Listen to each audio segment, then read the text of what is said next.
Hello again, guys. It's Mr. Noon here.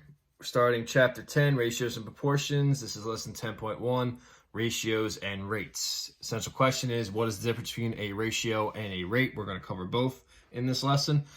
I know this may look familiar. We've covered it before when we did word problems, but we're going to go more into detail, more into depth on how to solve problems with ratios and rates, and then we'll eventually get to proportions. It's fairly simple. You guys shouldn't have an issue with it. If you notice at the top of the notes, highlighted in green, I put the message, you may use a calculator for this unit, okay? So I know a lot of you have already been using a calculator. That's fine. You can use a calculator you have on your phone. I recommend using either a graphic calculator or a scientific one. The one that I'm going to use is the one provided on Delta Math in the top right corner. Reason being is because you can convert decimals to fractions and fractions to decimals, which comes in handy when we're doing this lesson. Okay, so I'll put a brief video on there on how to use the calculator on Delta Math as well. But for now, we'll just get to this lesson. Okay, ratio.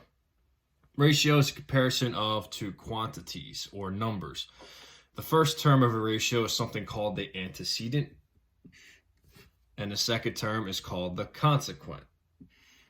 Okay, a little tidbit, not going to test you on that, but that's something you might impress somebody by knowing, okay? So the number that comes first is called the antecedent. So if I have a ratio 2 to 3, there's 3 different ways to write it, and I've already written these ways. You can write this as a fraction, right, just 2 over 3. If I have the ratio of 2 to 3, I can write it with a colon, 2 colon 3. And I could also just write out the words, 2, 2, 3, okay?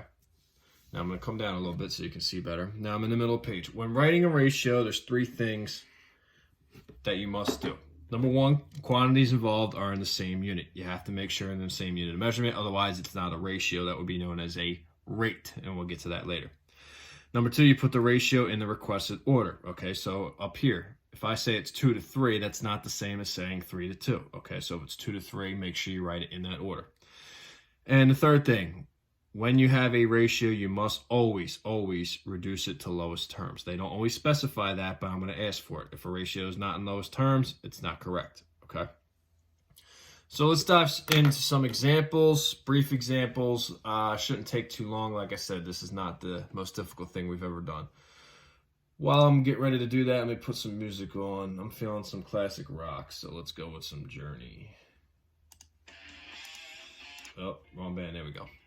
Okay, so if Shane spent $14 on meat, $5 on milk, and $7 on fruit, please write each ratio as a fraction. Now, number 1, I've already did. It says the ratio of the amount spent on meat to the amount spent on milk. Okay, so I got $14 on meat to $5 on milk. And if you can reduce it, reduce it. In this case, 14 over 5 is already reduced, so I am done. It's as simple as that, okay? Part B, or number 2, for part A, says the ratio of the amount spent on fruit to the amount spent on meat. Notice the order. It's saying the ratio is fruit to meat. Okay, so fruit was $7, and the amount spent on meat was 14. So my ratio is 7 to 14. Now, I know that 7 to 14 is not in lowest terms. There's a way to check that on the calculator on Delta Math. I'm going to show you that in a brief video later. But I know that 7 to 14 reduces to 1/2. So my final ratio is not 7 to 14, it's actually 1 to 2, the ratio of fruit to meat. And I can also rewrite this in a different way. So a couple different ways I can write it. I can write it as 1 over 2, 1 colon 2, or 1 to 2, okay? So that's how to write a ratio in simplest form. Make sure it's in lowest terms. Okay, part B is examples where you're not always going to have the same unit of measurement, okay? You can write a ratio and reduce it if the unit measurement is the same, like number 1, 9 hours to 12 hours, okay? So since they're both in hours, I can write that as a ratio of 9 to 12. Well, I know 9 to 12 is not a lowest term fraction, and if I reduce it real quick, I get an answer of 3 over 4. So my ratio of 9 hours to 12 hours reduces to 3 to 4, okay? Same with 100 meters to 50 meters. You guys can do that one on your own. Remember, whatever comes first goes on top or comes first, and whatever comes last goes on the bottom. So the ratio is 100 to 50. If I reduce that, I get a fraction of 2 to 1, okay? So my ratio is actually 2 to 1. 100 meters to 50 meters reduces to 2 to 1, okay? These are my answers. All right. Now, number 3. Let me go down a little bit so you guys can see. Number 3 says a ratio of 2 hours to 40 minutes. Now, notice, we're not using the same unit of measurement here. One is in hours, one is in minutes. As a rule, you want to convert all your units of measurement to the lowest one. Okay, now I know that minutes are smaller than hours, right? Hours is longer than a minute. So I want to convert everything to minutes, okay? So my ratio is not going to be 2 to 40. That's incorrect, okay? Because one is using hours, one is using minutes. I want to make these both in minutes. So 40 minutes is already good. That unit of measurement's already in minutes. I want to convert 2 hours to how many minutes? Well, how many minutes is in 2 hours? Well, I know 1 hour is 60 minutes, so 2 hours must be 120 minutes. So that is my ratio. My ratio is not 2 to 40. It's actually 120 to 40 because now I have the same unit of measurement for both. So I'm going to try to reduce, if I can, 120 over 40. Well, I know the GCF of these two is 40, so this actually reduces to 3 to 1. Okay, so the ratio of 2 hours to 40 minutes is actually a ratio of 3 over 1. Okay? Sometimes you just know the conversion factor. This is a conversion factor. When I say 1 hour equals 60 minutes, those of you who've taken chemistry know what conversion factors are. Some you know because it's common sense. We know how many feet are in a yard, but even if you don't, it's very simple. All you have to do is Google, okay? Google how many feet are in a yard, how many feet are in a mile, or how many quarts are in a gallon, okay? So if you're not sure what the conversion factor is, Google it, okay? Now I got feet to yards. I can't write a ratio because they're different units, but I can convert my yards to feet, right? I always want to convert to the smaller unit of measurement. So 8 feet will stay as 8 feet. And I know that there's 3 feet for every 1 yard. Okay, so if I want to know how many feet are in 5 yards, I would just multiply 5 times 3 and get 15 feet. So my ratio is actually 8 to 15, right? Always goes in order. 8 feet to 5 yards is actually 8 feet to 15 feet.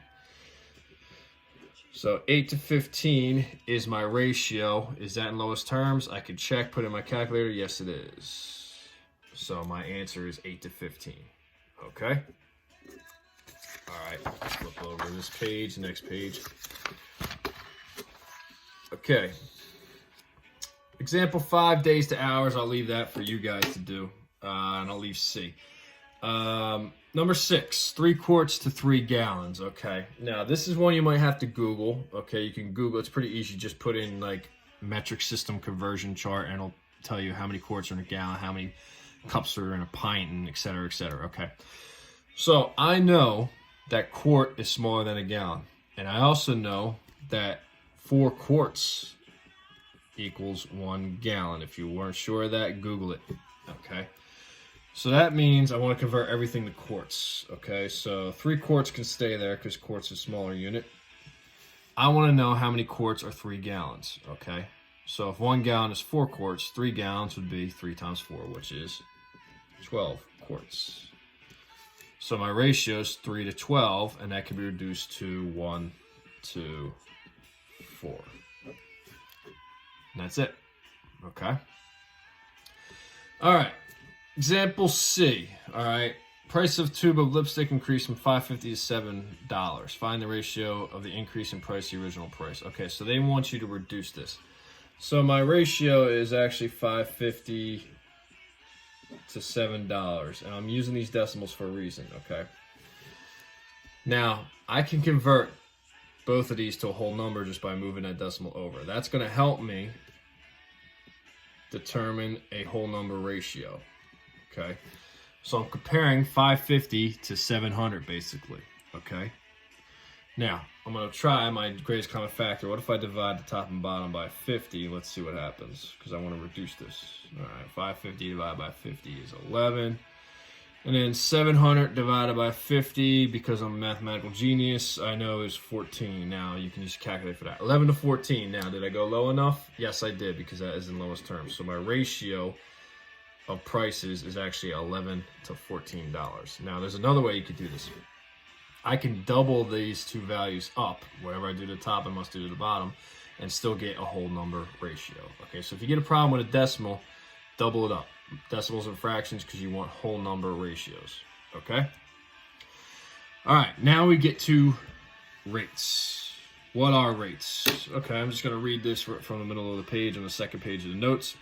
In a ratio, we must be comparing two quantities in the same unit. We know that. Many comparisons in real-life situations, however, involve comparing quantities of different units. These comparisons, are called rates. For example, $160 for 8 hours is a rate of money to time. You're comparing two different units of measurements, money and time. Okay, miles, 450 miles on 15 gallons is a rate of distance to capacity. Okay, you see this a lot when you buy a car, something called MPG, miles per gallon. That's important to keep in mind when you're buying a car. How many miles can I get on 1 gallon? Okay, that's a rate comparing two different units of measurement. Okay, miles per hour is another one. You're comparing distance to time. All right. So here you do the same thing, except now you have to label the unit of measurement. All right, so I'm down here now. Examples, write each as a fraction in lowest terms. Okay. Now there's a reason. I'm always labeling my units. I'm labeling what I'm talking about. $6 for 30 packages. All right. So if you just pay attention to the numbers, it's 6 to 30. Now I know I can reduce that. 6 to 30 reduces to 1/5. What this is really saying is it's $1 for every 5 packages. That's a rate. Rate compares two different quantities, two different units of measurement. Okay.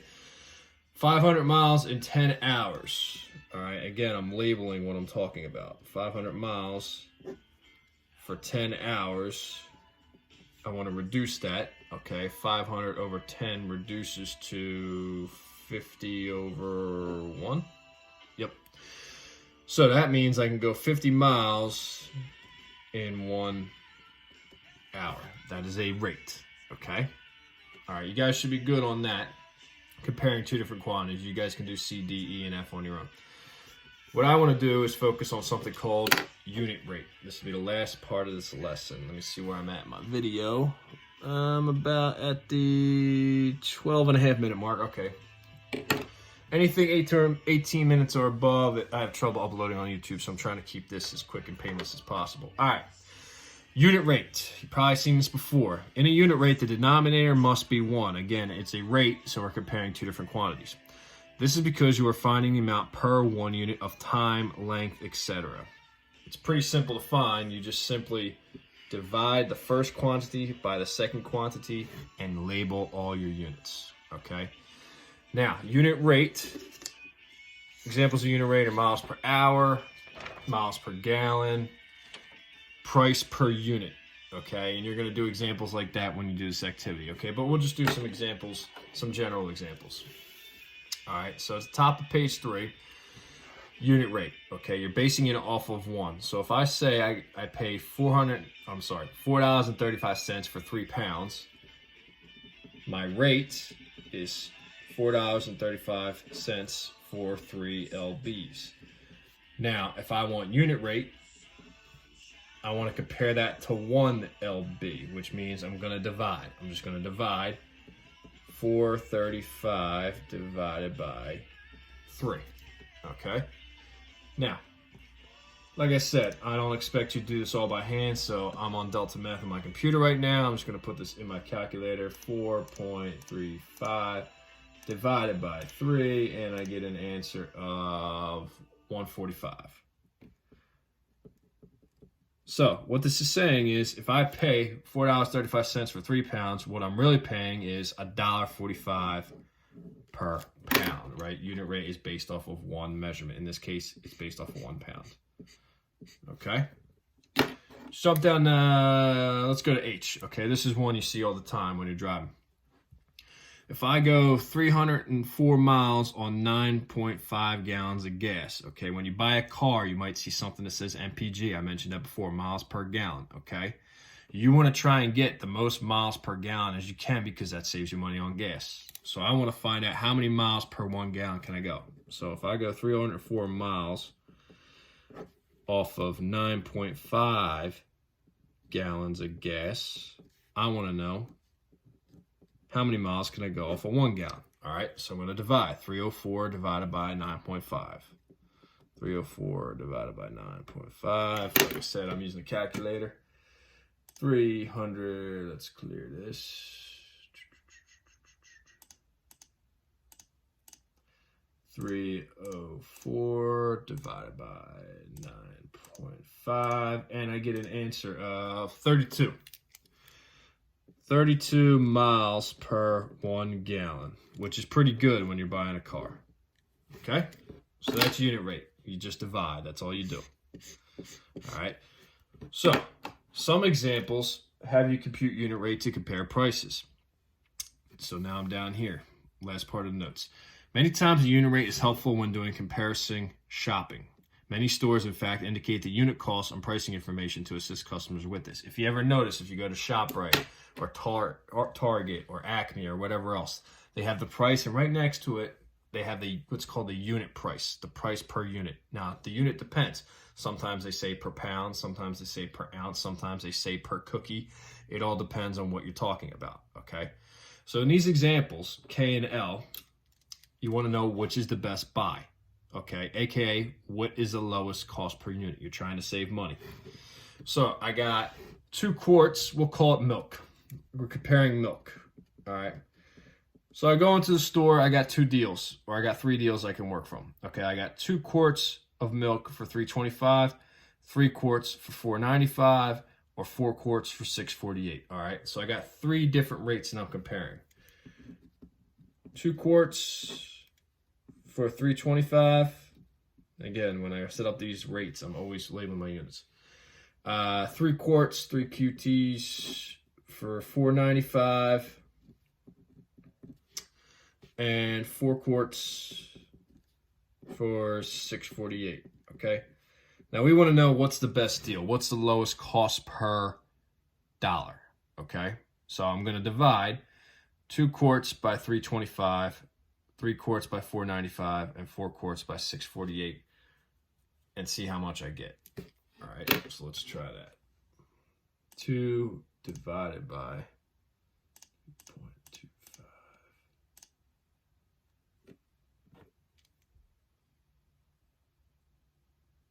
Okay, let me backtrack a second. Let me reverse this. We do unit cost, we're going to do cost over. So I know it says, let me just put this on top because we want the price per quart. So when we want the price per quart, the price go on top. My bad. Let me just fix that. So ignore that. Let me get rid of that. Let me just back up a second. Okay. I want the price per quart. So I'm going to take the last one, 648, divide by 4 quarts. All right. That's better. So now I want the unit price of each one. Okay, the first one, 325 divided by 2. Now you can do this on your calculator. And I get a unit price of 1,625, which will round up to 163 per quart. Okay. Second one, 495 divided by 3. An answer of 1.65. Okay, so the first one was 163, second one was 165. So the first one was actually lower. So let's figure out the unit rate of the last one, which was 648. And that was for 4 quarts of milk. Unit price of that was actually 162 on the nose.